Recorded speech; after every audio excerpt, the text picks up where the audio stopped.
Okay, so how do you guys start your chickens off in a brooder? This is our brooder. See everybody up in there? And the essentials you're going to need is some type of heat source, some bedding, a water, and of course a food. And everything else is pretty much dealer's choice, whatever you prefer to go with. I like the electrical heat source there, that's not involving a heat lamp, because sometimes the birds get too close to the heat or it's too far away. And then there's wood chips in there, so you always have a fire hazard. So I don't like to use heat lamps. We had one, we got rid of it, and we ended up getting this brooder. Let me see. Move out the way, buddy. Okay.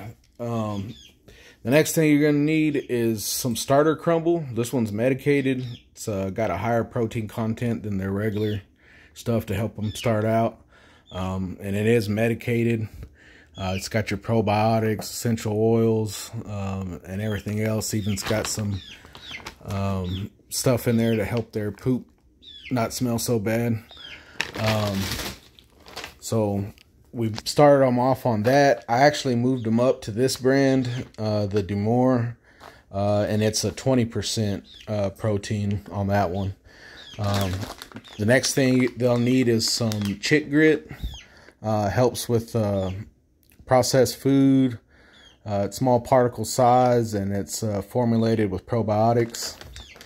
And I just mix a little bit of that in with their crumble.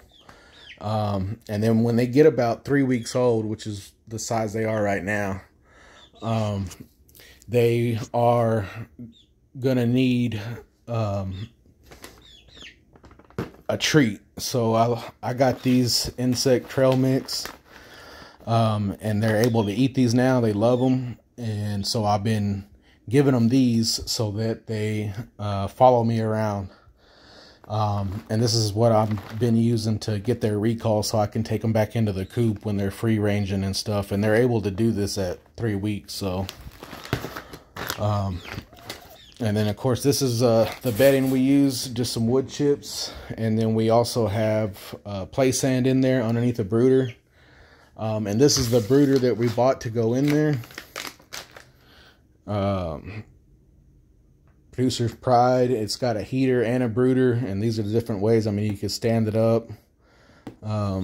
Either way, it's got these little stands, or you can hang it like I did, so that they can get up underneath it now, whether they're small enough. The legs and everything, it was just too big to fit in there. It kind of took up the whole little space, so I just hung it from the top using some Para 550 cord.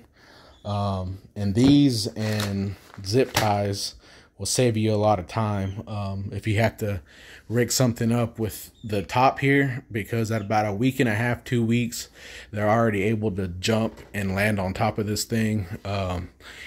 This guy, Professor Pericles, from the ground, he can jump all the way up on top of Rigby's kennel here. And so they got pretty good hops already. So you're definitely going to need to put some type of netting or cover on top of your brooder. And then next, I live in West Texas. It's 100+ most of the time. So I like to start them with this Hydro Hen. And it's just got some probiotics, electrolytes, and all this other good stuff for them to help them out, help them beat that heat. So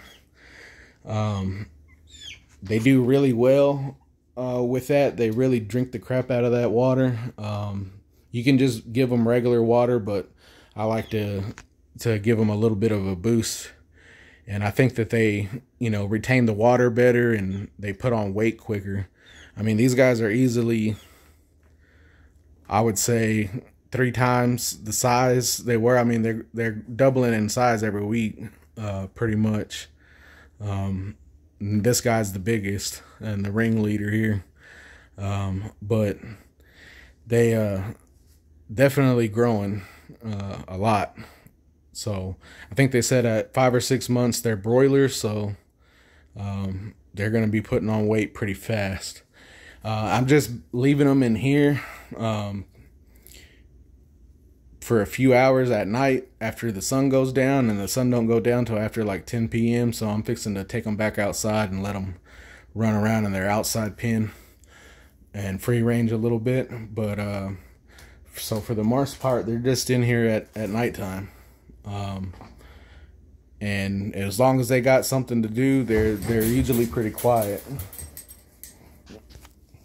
Get in there, Rigby. The birds are freaking them out. All right, well, that's Jared and Zero here with Professor Pericles, letting you guys know just a few things that you need to get started with the chickens. And these guys here, you can get them at Tractor Supply. She's a blue Plymouth. I think they're like $8 or $9 a piece. The regular Barred Rocks, I think, were $4 or $5 a piece.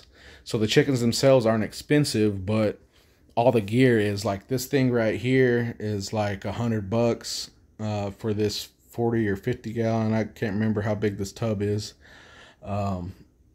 Just for the tub. And then your heat source, this one costs like $50.